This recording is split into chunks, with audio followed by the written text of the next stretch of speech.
Worst weather I've ever seen. You should put some coffee on. It'll warm you up.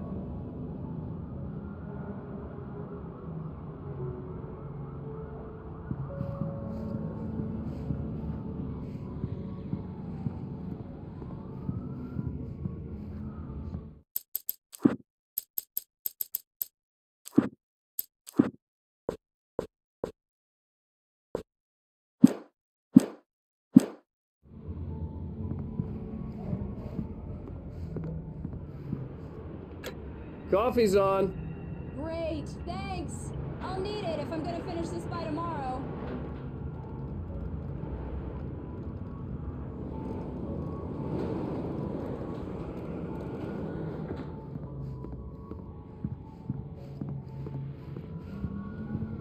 Oh, hey, I just finished those cover mock-ups. They're on your desk. Tell me what you think. No kidding. I didn't think you'd get them done this quickly. On occasion, I can perform all sorts of miracles, my dear. Oh, really? Well, you seemed to think so last night.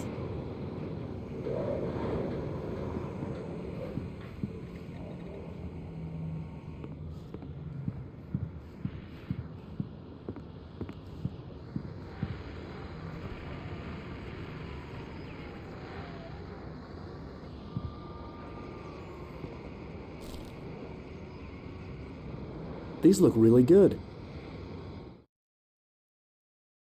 It's true what they say about the fall and the sudden stop at the end. I'd lain here in the snow while the lurid chain of scenes that had led me here kept playing in my head. A rerun of my own private snuff movie, a memory of my corpse, alone at my own wake, thinking in metaphors again. The femme fatale was gone, only a sour taste remained of the kiss that killed me. This was a late goodbye. 13 years after I'd gotten my revenge, it had finally caught up with me. It had been a long time to bear the pain. My blood painted the snow red. A gruesome slushy dissolved all the scattered painkillers and leisurely dripped down to the sewer, mingling with the bile of the city, becoming one with it. I can see them now, my wife and my baby. Honey, I'm home.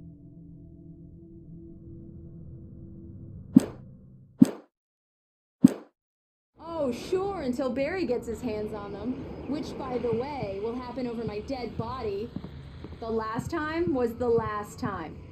Oh, and speaking of Barry, he called. Alan? Alan, please check the fuse box. I'm right here. I'm on it, honey. Please hurry!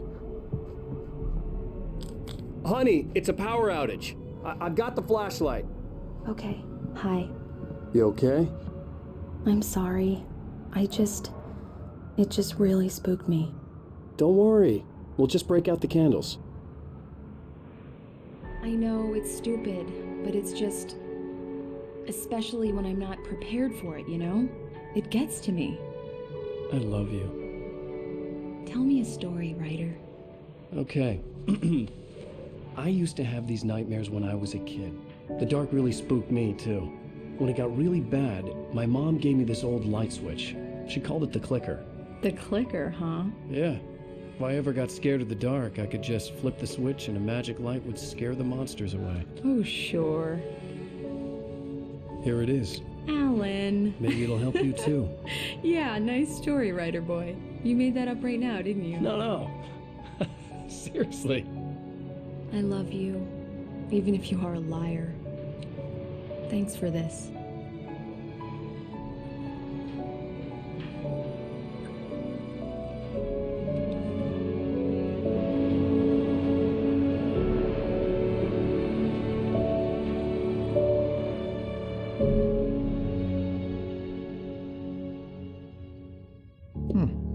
How do you feel, Mr. Wake? Any nausea, disorientation, anything like that? Mr. Wake, how are you feeling? I'm okay. My head's fine. I had to lie about my headache and memory loss.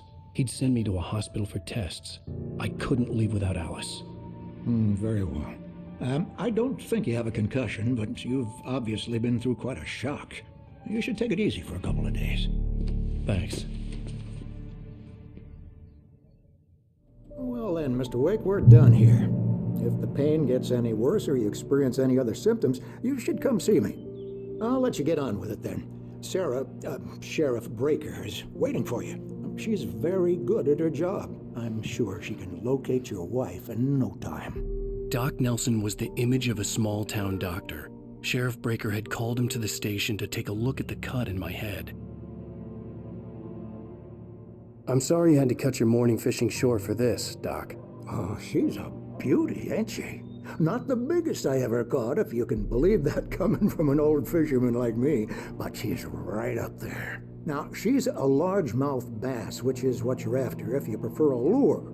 Now, if you want either trout or salmon, on the other hand, then it's fly fishing for you. You a fishing man, Mr. Wake? Oh, doesn't really matter, I suppose. But it can be very relaxing out there. You can't get me off the water this time of year. Closest thing to heaven. I'll take your word for it, Doc.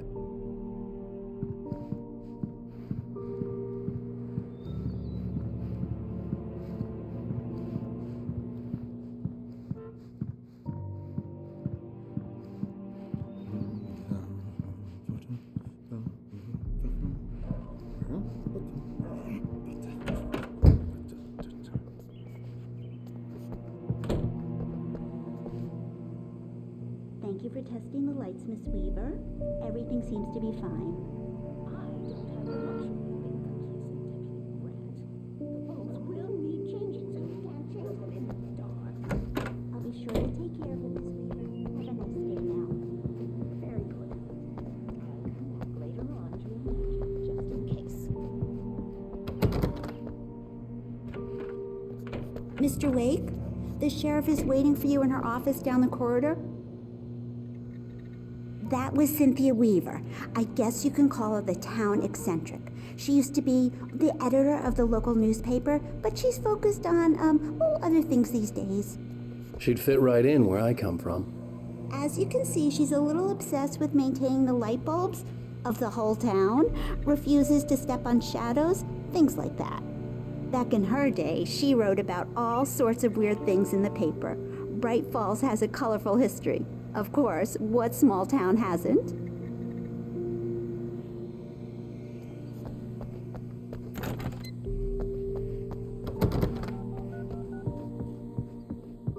Yeah, it's Mulligan here. I'm at Stucky's gas station with Thornton. There's no sign of him. Over. Wait. Yeah, this is Thornton. Look, we've located the Brave float. It's here. That's some good news, right? Stucky was supposed to be driving it at the rehearsals today. Over. Oh, give me that. Mulligan here. Looks like someone really thrashed the garage. Over. Okay, roger that, guys. Keep looking for Stucky. Jane's out.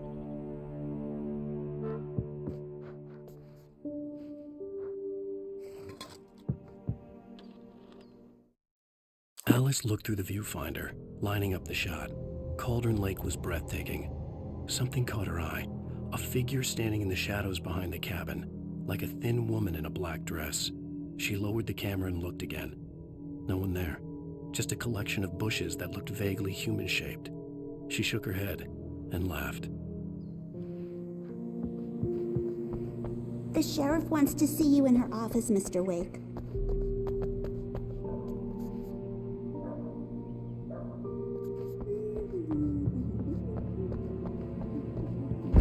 Come in, Mr. Wake. Your phone's on the desk. The battery was dead. It's charged now. Have you started looking for my wife yet? My men are already on it. Now, can you tell me what happened? I'm not sure. I can't remember. We were arguing. I walked out of the cabin. The cabin on Cauldron Lake? How did you end up at Stucky's gas station? I wanted to tell her what had happened last night, but I couldn't. She'd lock me up. Excuse me, I need to take this. Hello? Alice, please help me. Alice? Stop talking to the law. You'll do exactly what I say if you ever want to see your wife again. Who is this? Go to the back lot. There's a hole in the fence on the left. Look inside the junker. I left a little something there to convince you we're all on the same page here. After you ditch the cops, you're gonna meet me in Elderwood National Park. There's a spot called Lover's Peak. Midnight. Don't do nothing stupid, pal. We're watching you.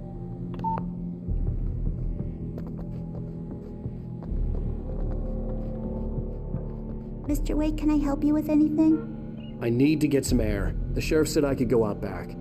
Of course, Mr. Wake. You can get there through the cell corridor. Just don't mind Walter in there. He's one of our regulars.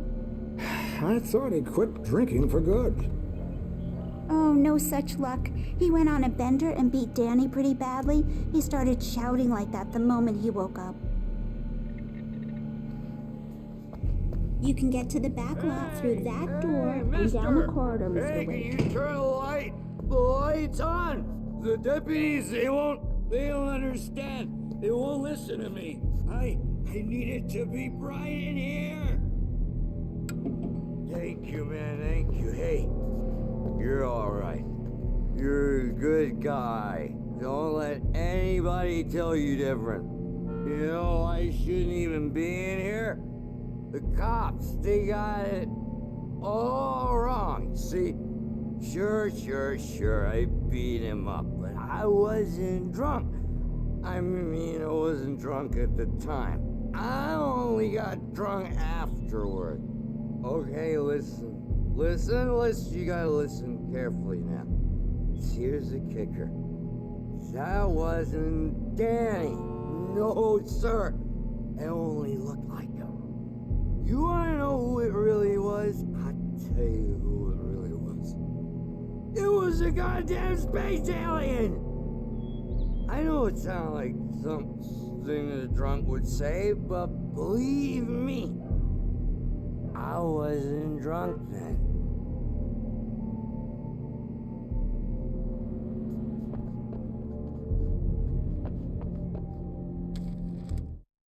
In spite of its human mask, to describe the dark presence as intelligent would have implied human qualities on something decidedly inhuman.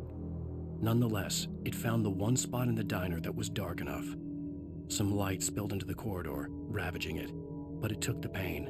Horrible as it was, the writer would soon fix that. He would be coming to the one place where it still had power. I told him, I don't hear. The early morning light hurt my eyes and made my head ache. The man on the phone had said, "Go through the fence on the left."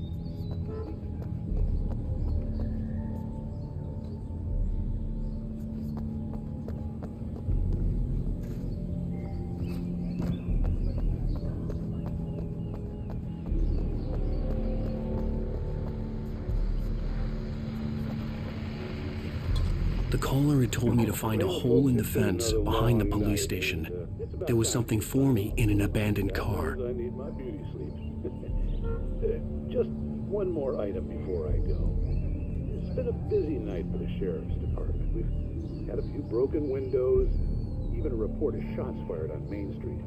Deputies Mulligan and Thornton had to deal with two intoxicated young men who were celebrating the completion of their Deer Fest float. Now, folks, we get this every year. I know it's exciting that the big day's almost here, but let's save it for the party and leave the gunplay for the shooting competition, huh? No point in getting all worked up yet.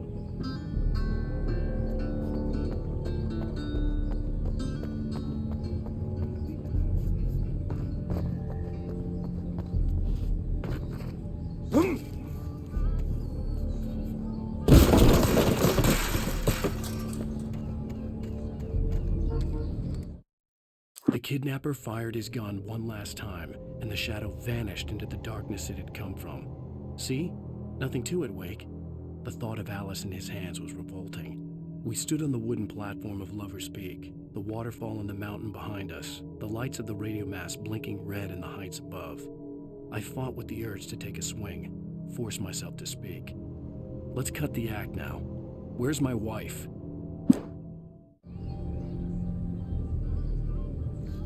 Alice's driver's license had been placed on the front seat. The caller meant business.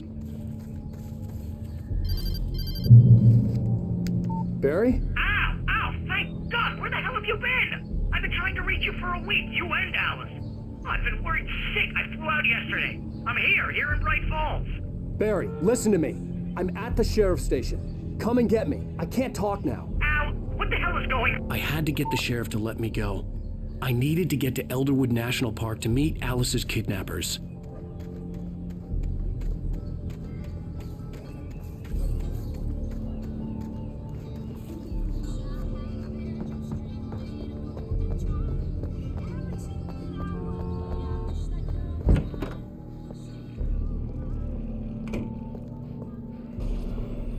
A writer is a light that reveals the world of his story from darkness, shapes it from nothingness. The way a sculptor carves a statue from a block of granite. If I stop, the world I'm making dies. Darkness will reclaim it. It's a long, hard journey into the dark. Alice's life is at stake, but I can't think about that, or I'll lose it. The dread lingers at the edge of perception. I'll push on. Anything is possible here. I'll write the story. I'll save her.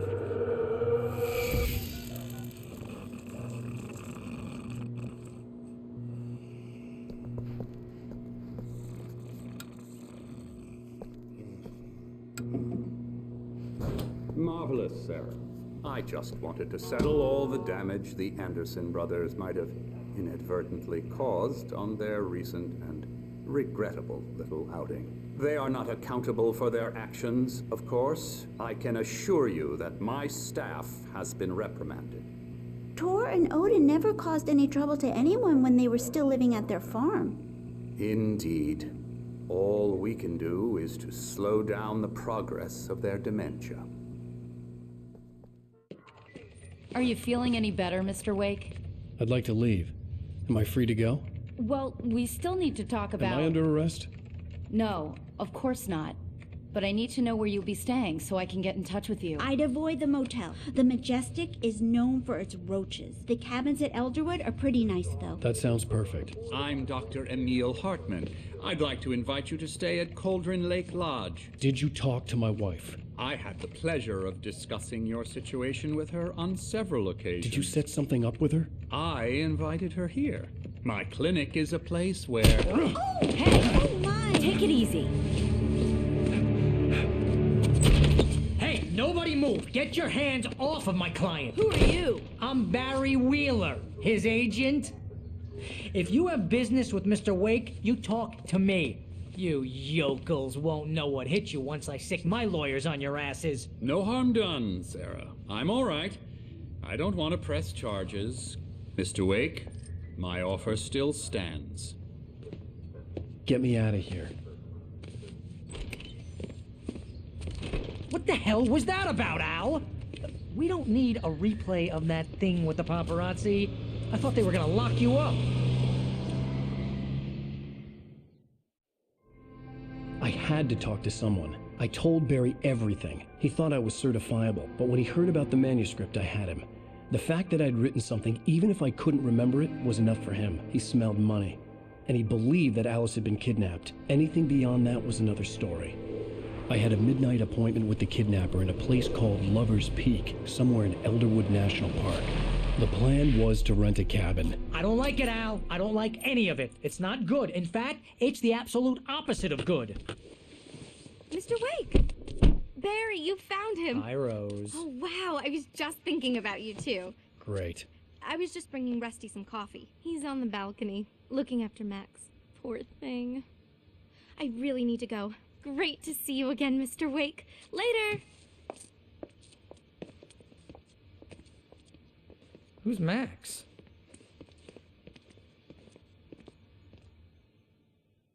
What an airhead. Jeez, Mr. Takes a swing at everybody. This is not her fault. She's a very nice girl and, more importantly, a fan.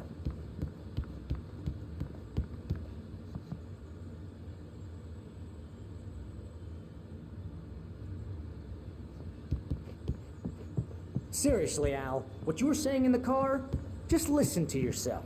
What, you shot a guy and his body just disappeared? When was the last time you slept? What, are you high? Have you been drinking? No! Look, Barry, I'm missing a week, and someone's got Alice. Do you and everything's just... understand what it sounds like when you say stuff like that? Don't get me wrong, it's a good story, could be a bestseller.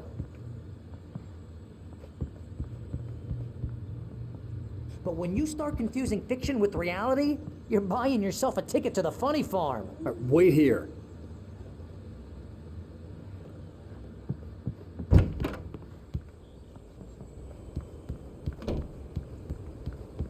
Easy there, boy. I'm almost done.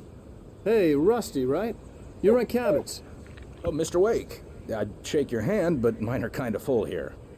Actually, I'm sorry about this. Would you mind grabbing the registration form from the desk? It's just across from Bucktooth Charlie. Okay, sure. What happened? Crazy poachers.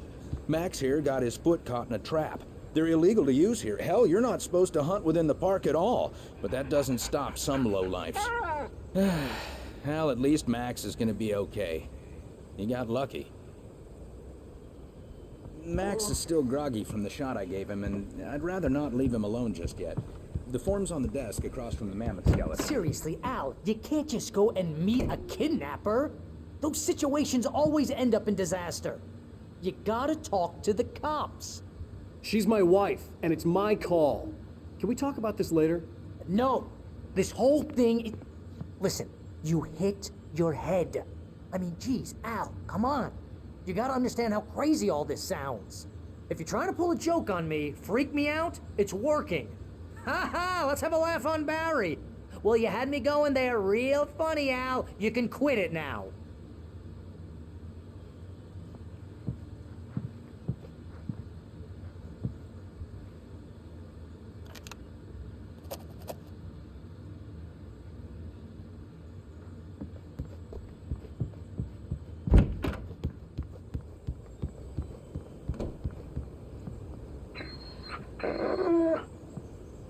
I think this is the form you wanted. And here are the keys. Okay, you're all set, Mr. Wake. Glad to have you staying here. Thanks. Can you tell me how to get to Lover's Peak? Oh, sure. It's at the end of the nature trail. Just follow the paths, you'll get to it eventually. It's an easy walk. Nice spot, too. If you have any trouble finding it, just keep your eyes on the radio mast. It's right below that. Look, Al, you're asking me to believe that you shot a dude who went poof into thin air, a guy who was bulletproof until you pointed a flashlight at him. You hear that from people who end up spending time in padded rooms, strapped to their beds, wearing white shirts with too long tangled up sleeves, and eating a healthy diet of pills. Al, you make cruel jokes about people who believe that kind of stuff. You're the skeptic. You gave me an hour-long lecture on homeopathy last month. What was it? If there's no proof, it's pure bullshit. Period. Guess the laugh's on me then.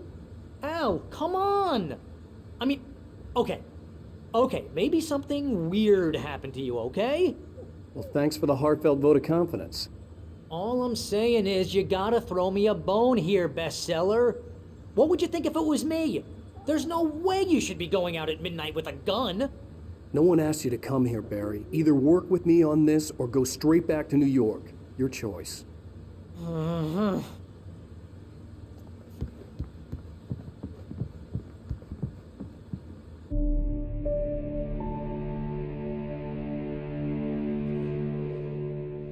That's just crazy talk, Al. Al? Al? We should go to the sheriff or call the FBI. Damn it, Barry, they'll kill her! This is not a goddamn debate, Barry. I'm going to Lover's Peak. He said to come alone. Okay then. I understand. You're my best friend, and I'm worried that you're not right in the head. Tell me what to do to help, and I'll do it. You stay here, and if I'm not back by morning, call the cavalry.